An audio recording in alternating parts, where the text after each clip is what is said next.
നോമ്പ് തീരുന്നതിന് മുമ്പ് ഓടിപ്പോയി അവിടെ നിന്ന് സാധനങ്ങൾ വാങ്ങാൻ നമ്മൾ തിരക്ക് കൂട്ടുന്നവരാണ്. എന്നാൽ വിശ്വാസികളെ സംബന്ധിച്ചിടത്തോളം 3 മാസങ്ങൾ അല്ലാഹു ഓഫറായി നൽകുകയും ആ 3 മാസങ്ങൾ പരമാവധി സമയം ഉപയോഗപ്പെടുത്തിക്കൊണ്ട് അതിൽ നിന്ന് എന്തെല്ലാം വാരിയെടുക്കാൻ പറ്റുമോ അത്രത്തോളം വാരിയെടുക്കാൻ ഹബീബായ റസൂലുള്ളാഹി സ്വല്ലല്ലാഹു അലൈഹി വസല്ലം തങ്ങളെ നമ്മളെ പഠിപ്പിക്കുകയാണ്. മഹാന്മാർ ഓർമ്മപ്പെടുത്തുന്നുണ്ട്, ഒരു മാസത്തെ ഒരു വർഷത്തെ മഹാന്മാരായ മുൻഗാമികൾ ഓർമ്മപ്പെടുത്തുന്നത് ഒരു വർഷം എന്ന് പറഞ്ഞാൽ അതൊരു മരം പോലെയാണ്. വർഷം എന്ന് പറഞ്ഞാൽ ഒരു മരമാണ്.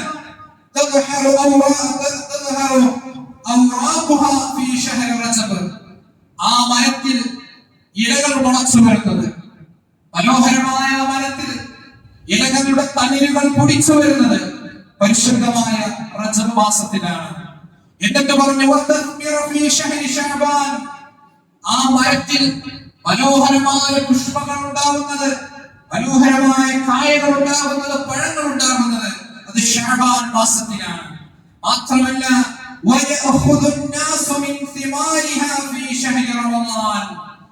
മനുഷ്യൻ, ജനങ്ങൾ, മുസ്ലിമീങ്ങൾ, മുഅ്മിനീങ്ങൾ അവർ ആ മനോഹരമായ മരത്തിൽ നിന്ന് കായകനികൾ പൊട്ടിച്ചെടുക്കുന്നത്, പറിച്ചെടുക്കുന്നത്, അതിനെ ഉപയോഗപ്പെടുത്തുന്നത് റമദാനാണ് എന്ന് മഹാരഥന്മാരായ മുഖാമികളായ മഹത്വങ്ങൾ നമ്മൾ പഠിപ്പിച്ചു വരികയാണ്. ഈ പറഞ്ഞതിന്റെ അർത്ഥം റമദാൻ നന്നാകാം എന്ന് വിചാരിച്ച് മാറി നിൽക്കരുത് എന്നുള്ളതാണ്.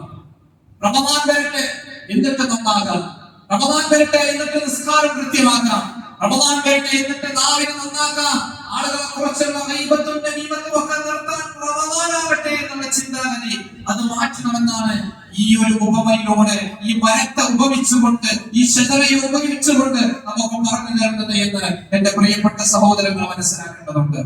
റമദാനിൽ നമ്മൾ എന്ത് ചെയ്യണം? അല്ല, റജബിൽ തന്നെ വിത്തിടണം.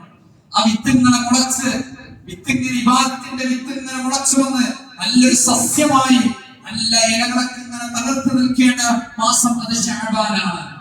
ആ ശഅബാനിലും റജബിലും പണിയെടുത്തതിന്റെ പ്രതിഫലം വാങ്ങേണ്ടത് റമദാനിലാണ് എന്ന് നമ്മൾ മനസ്സിലാക്കണം. അപ്പോ റജബ് മുതൽക്ക് നന്നാവാൻ തീരുമാനിക്കണം, നിസ്കാരങ്ങൾ കൃത്യമാക്കണം, എല്ലാ രീതിയിലുള്ള ഇബാദത്തുകൾക്കും തിടുക്കം കൂട്ടേണ്ട മാസം അത് റജബാണ് എന്ന് എന്റെ പ്രിയപ്പെട്ട സഹോദരങ്ങളെ മനസ്സിലാക്കണം.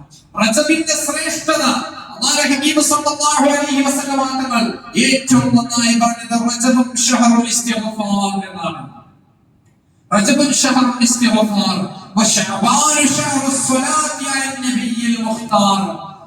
റജബ് എന്ന് പറഞ്ഞാൽ അത് ഇസ്തിഗ്ഫാറിനെ അധികരിപ്പിക്കേണ്ട മാസമാണ്. അല്ലാഹുവിനോട് പാപമോചനത്തിന് ചോദിക്കേണ്ട മാസമാണ് റജബ്.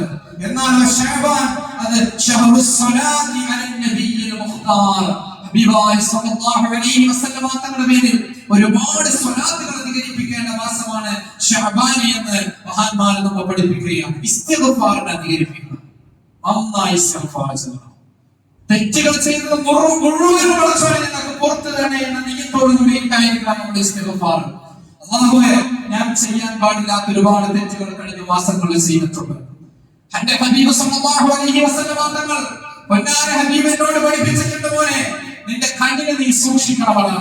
ഹറാമിലേക്ക് നിന്റെ കണ്ണ് പോകുമ്പോൾ കണ്ണിൽ സിംഹമെന്ന് പഠിപ്പിച്ച ഹബീബിന്റെ വാക്കുകളെ കഴിഞ്ഞ മാസങ്ങളിൽ ഞാൻ പാലിച്ചിട്ടില്ല.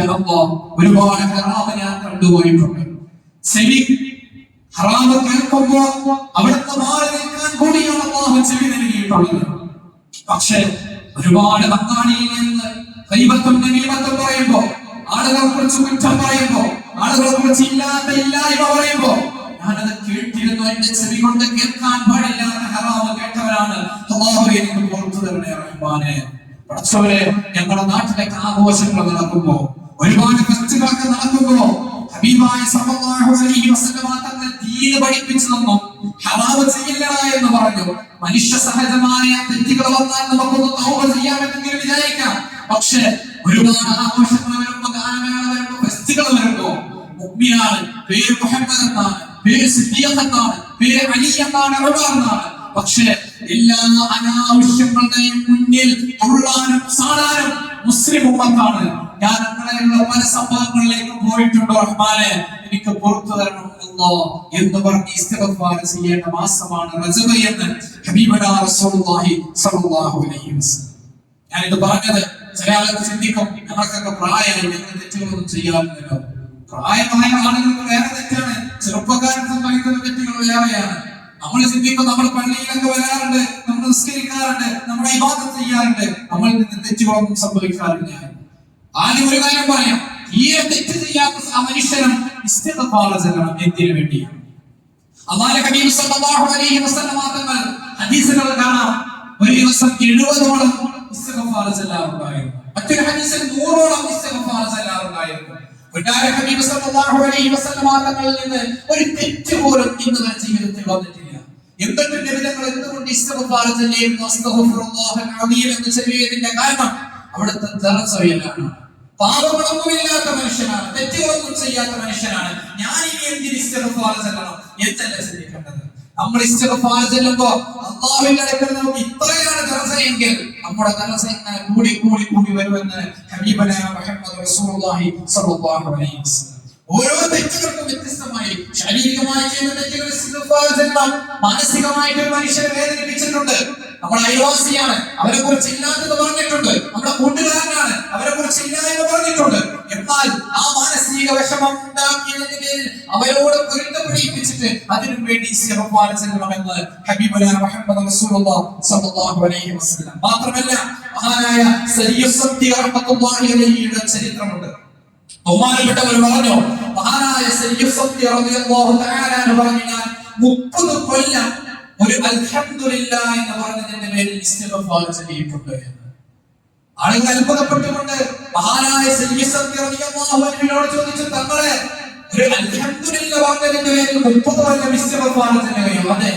ഒരിക്കൽ എന്റെ നാട്ടുകാരനായ ഒരു സുഹൃത്തിനോട് വീട്ടിൽ വന്നിട്ട് പറഞ്ഞു, നമ്മുടെ അങ്ങാടി ആകെ തീ പിടിച്ചിരിക്കുകയാണ്, എല്ലാ ആളുകളുടെയും കച്ചവട സംവിധാനങ്ങളൊക്കെ നശിച്ചിട്ടുണ്ട്, അതിന്റെ ഓടൊപ്പം നിങ്ങളുടെ കട മാത്രമാണ് നശിക്കാത്തത്, നിങ്ങളുടെ സ്ഥാപനം മാത്രം തീ കൊണ്ട് കത്തിയിട്ടില്ല, ബാക്കി എല്ലാ ആളുകളുടെയും കത്തി നശിച്ചിരിക്കുകയാണ് കച്ചവട ചരക്കുകൾ എന്ന് പറഞ്ഞപ്പോ മഹാനായ സയ്യിദ് സബ്തി റളിയല്ലാഹു അൻഹു ആ നേരത്ത് പറഞ്ഞു, അൽഹംദുലില്ലാഹ് അൽഹംദുലില്ലാഹ്, പടച്ചവനെ എന്റെ കച്ചവട ചരക്കുകൾ മാത്രം കത്തി നശിച്ചിട്ടില്ലല്ലോ, അതുകൊണ്ട് എനിക്ക് റബ്ബേ ഞാൻ സ്തുതിക്കുകയാണ് എന്ന് പറഞ്ഞു.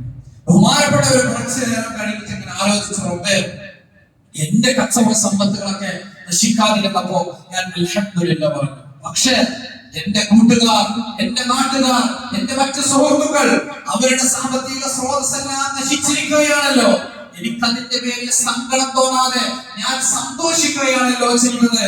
പടച്ചോനെ ഞാൻ ചെയ്തത് വലിയ തെറ്റാണല്ലോ എന്ന് പറഞ്ഞ് മഹാനായ സയ്യിദ് സബ്തി റളിയല്ലാഹു തആല അൻഹു ആ പറഞ്ഞ അൽഹംദുലില്ലാഹ് എന്ന വാക്കിന് വേണ്ടി 30 കൊല്ലം ഇസ്തിഗ്ഫാർ ചെയ്യുമെന്ന് ആ മഹാൻ പഠിപ്പിച്ചിരിക്കുകയാണ്. ഈ പറഞ്ഞതിന്റെ ആകത്തുക എന്ന് പറഞ്ഞാൽ നമ്മുടെ ഒരു അയൽവാസി അല്ലെങ്കിൽ നമ്മുടെ മറ്റൊരു സുഹൃത്തുക്കൾ അവർക്കൊരു പ്രയാസം വരുമ്പോ, ഒരുപക്ഷെ നമ്മുടെ മുൻകാലത്ത് വേദനിപ്പിച്ചവരാവാം, വേദനിപ്പിച്ച വ്യക്തിയുടെ കച്ചവടം പൊളിഞ്ഞു പോവുകയാണ്, ബിസിനസ് എല്ലാം തകരുമ്പോ നമ്മൾ മനസ്സുകൊണ്ട് ചിന്തിക്കാൻ, അൽഹംദുലില്ലാഹ് പടച്ചോനെ ഞാൻ നന്നായിട്ട് ഉയർന്നു വരുന്നുണ്ട്, എന്റെ കച്ചവടം ഉഷാറാകുന്നുണ്ട്, അവരെന്നെ അന്ന് പണ്ട് ഇങ്ങനെ വേദനിപ്പിച്ചിരുന്നു, എന്നെ പ്രയാസപ്പെടുത്തിയിരുന്നു, എന്റെ കച്ചവടത്തിനൊക്കെ എന്നെ നല്ല പിന്നിൽ നിന്ന് കുത്തിയവരായിരുന്നു, അവന്റെ കച്ചവടമൊക്കെ പൊളിഞ്ഞു പോയല്ലോ എന്നൊരു ചിന്ത ഹൃദയത്തിൽ വന്നാൽ അത് നമ്മൾ ചെയ്യുന്ന വലിയ തെറ്റാണ് എന്ന് മഹാനായ സയ്യിദ് സബ്തി റളിയല്ലാഹു തആല നമ്മളെ പഠിപ്പിക്കുകയാണ്. അല്ലാഹു മറ്റുള്ളവരുടെ വേദന കാണുമ്പോൾ ആ വേദനയിൽ നമുക്കും ഒരു വേദന ഉണ്ടാകണം, മറ്റുള്ളവർക്ക് സന്തോഷം ഉണ്ടാകുമ്പോൾ നമുക്കും ഒരു സന്തോഷം ഉണ്ടാകണം. അല്ലാഹു അങ്ങനെയുള്ള മനസ്സ് നൽകി അനുഗ്രഹിക്കുമാറാകട്ടെ. അതുപോലെ തന്നെ വളരെ പ്രധാനപ്പെട്ട ഒരു ഘടകമാണ് റജബിലെ നോമ്പ് നോക്കുക എന്നുള്ളത്. അല്ലാഹു നോമ്പ് നോക്കാൻ തൗഫീഖ് നൽകുമാറാകട്ടെ. മഹാനായ ഈസാ നബി അലൈഹിസ്സലാമിന്റെ ഒരു ചരിത്രമുണ്ട്. ഒരിക്കൽ മഹാനായ ഈസാ നബി അലൈഹിസ്സലാം ഒരു പർവ്വതത്തിന്റെ ചാരത്തിലൂടെ നടന്നു പോകുകയാണ്. ഈസാ നബി അലൈഹിസ്സലാം അല്ലാഹുവിനോട് ദുആ ചെയ്തു, അല്ലാഹുവേ ഈ പർവ്വതത്തെ എന്നെ കൊണ്ട് സംസാരിപ്പിക്കണം, എനിക്ക് അത്ഭുത ദൃഷ്ടാന്തം കാണണം. അല്ലാഹുവിന്റെ അമ്പിയാക്കന്മാരുടെ വാക്കാണ്, അത് അല്ലാഹു തട്ടിക്കളയുകയില്ല. പർവ്വതം സംസാരിക്കാൻ തുടങ്ങി മഹാനായ നബിയുല്ലാഹി ഈസാ അലൈഹിസ്സലാമിനോട്. ഈസാ നബി ചോദിച്ചു, നിങ്ങളുടെ അനുഭവങ്ങൾ, നിങ്ങളുടെ അത്ഭുതങ്ങൾ, നിങ്ങളുടെ വിശേഷങ്ങളൊക്കെ പർവ്വതമേ എന്നോടുമായി നിങ്ങൾ സംസാരിക്കണം. പർവ്വതം സംസാരിച്ചു തുടങ്ങിയിട്ട് പറഞ്ഞു, എന്നിൽ വലിയൊരു അത്ഭുതം മുളഞ്ഞു നിൽക്കുന്നുണ്ട്. എന്റെ പർവ്വത നിരകൾക്കിടയിൽ ഒരു മനുഷ്യൻ ഒരുപാട് കാലമായിട്ട് ഇബാദത്ത് ചെയ്യുന്നുണ്ട്. മഹാനായ ഈസാ നബി അലൈഹിസ്സലാം അല്ലാഹുവിനോട് ദുആ ചെയ്തു, അല്ലാഹുവേ, ആ ഒരുപാട് കാലമായി ഇബാദത്ത് ചെയ്യുന്ന മനുഷ്യനെ എനിക്കൊന്ന് വെളിവാക്കി തരണം. മഹാനായ പ്രവാചകൻ ഈസാ അലൈഹിസ്സലാമിന്റെ മുന്നിൽ ആ മനുഷ്യനെ വെളിവാക്കി കൊടുക്കുകയാണ്. അദ്ദേഹത്തോട് ചോദിച്ചു, നിങ്ങൾ ആരാണ്? ഞാൻ മഹാനായ നബിയുല്ലാഹി മൂസ അലൈഹിസ്സലാമിന്റെ കാലഘട്ടത്തിൽ ജീവിച്ച മനുഷ്യനായിരുന്നു. ഞാൻ എന്നും അല്ലാഹുവിനോട് ദുആ ചെയ്യാറുണ്ട്, അല്ലാഹുവേ, മുഹമ്മദ് നബി സല്ലല്ലാഹു അലൈഹി വസല്ലമ തങ്ങളുടെ ഉമ്മത്തിൽ പെടുത്താതെ എന്നെ നീ മരണപ്പെടുത്തല്ലേ അല്ലാഹ് എന്ന്. അതുകൊണ്ട് ആ ദുആ അല്ലാഹു സ്വീകരിക്കുകയും 600 വർഷമായി ഞാൻ ജീവിക്കുന്നു. ഹബീബായ മുഹമ്മദ് നബി സല്ലല്ലാഹു അലൈഹി വസല്ലമ തങ്ങളുടെ സമുദായത്തിൽ ജീവിക്കാനുള്ള ദുആ അല്ലാഹു സ്വീകരിച്ചുകൊണ്ടാണ് ഞാൻ ഈ മലയുടെ ചെരുവിൽ ജീവിക്കുന്നത് എന്ന് ആ മനുഷ്യൻ പറയുകയാണ്. അപ്പോ മഹാനായ ഈസാ നബി അല്ലാഹുവിനോട് ദുആ ചെയ്തു, പടച്ചോനെ, മുഹമ്മദ് നബി സല്ലല്ലാഹു അലൈഹി വസല്ലമ തങ്ങളുടെ സമുദായത്തിൽ ഇത്രയും ശ്രേഷ്ഠനായ മറ്റൊരു വ്യക്തിയില്ലേ? ഇദ്ദേഹമാണോ 600 കൊല്ലമായിട്ട് ഇബാദത്ത് ചെയ്ത് ജീവിക്കുമ്പോ ഇയാളാകുമോ ഏറ്റവും നല്ല ആബിദ്, ഏറ്റവും നല്ല ശ്രേഷ്ഠൻ എന്ന് ചോദിച്ചപ്പോ മഹാനായ ഈസാ നബി അലൈഹിസ്സലാമിന് അല്ലാഹു കൊടുത്ത ഒരു മറുപടിയുണ്ട്. ഈസാ, യാ ഈസാ, മൻ സാമ മിൻ ഉമ്മത്തി മുഹമ്മദിൻ യൗമൻ മിൻ റജബ് ഫഹുവ അക്റമു മിൻ ഹാദാ. ആരെങ്കിലും ഒരാൾ റജബ് മാസത്തിൽ ഒരു ദിവസം നോമ്പ് നോക്കിയാൽ ഈ മനുഷ്യൻ 600 കൊല്ലമായി ഇബാദത്ത് ചെയ്യുന്നതിനേക്കാൾ പ്രതിഫലം അവനുണ്ട് എന്ന് മഹാനായ ഈസാ നബി അലൈഹിസ്സലാമിനോട് അല്ലാഹു പറഞ്ഞു കൊടുക്കുകയാണ്. അതുകൊണ്ട് റജബ് ഇസ്തിഗ്ഫാറിനുള്ള മാസമാണ്, അതുപോലെ നോമ്പ് നോക്കാനുള്ള മാസമാണ്. അല്ലാഹു നമുക്ക് ഈ രണ്ട് ഇബാദത്തുകൾ കൃത്യമായി ചെയ്യാൻ തൗഫീഖ് നൽകുമാറാകട്ടെ. അല്ലാഹു നമ്മുടെ പാപങ്ങളെ പുറത്തു നിന്ന് അനുഗ്രഹിക്കുമാറാകട്ടെ.